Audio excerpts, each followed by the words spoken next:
আসসালামু আলাইকুম, আমি বখতিয়ার গালিব। আজকের এই ভিডিওতে আমি আপনাদেরকে দেখাবো যে আপনাদের ফেসবুকের যে অফিসিয়াল অ্যাপসটি রয়েছে সেটার মাধ্যমে কীভাবে আপনারা ভিডিও আপলোড করতে পারবেন থাম্বনেল অ্যাড সহ। চলুন মূল ভিডিওতে আমরা ঝাঁপিয়ে পড়ি। তার আগে বলবো এরকম ইন্টারেস্টিং ভিডিও পেতে আমাদের চ্যানেলটিকে সাবস্ক্রাইব না করতে পারবো অবশ্যই সাবস্ক্রাইব এবং পেজটিকে ফলো করে রাখুন। So let's begin. So at first আপনি চলে যান আপনি আপনার ফেসবুকের যে অফিসিয়াল অ্যাপসটি রয়েছে সেখানে। আসার পর উপরের দিকে আপনি পেয়ে যাবেন প্লাস আইকন, এখানে একটা ক্লিক করুন।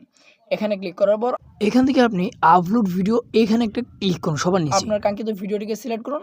এখান থেকে আপনার টাইটেল এবং ডেসক্রিপশনটা লিখে নিন।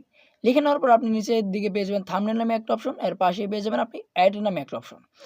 এখানে আসার পর আপনি আপনার কাঙ্ক্ষিত থাম্বনেলটিকে এখানে সিলেক্ট করে দিন।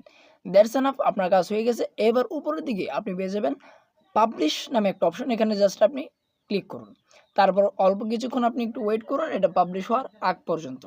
দেন এটা খুব দ্রুতই পাবলিশ হয়ে যাবে আপনার এখানে।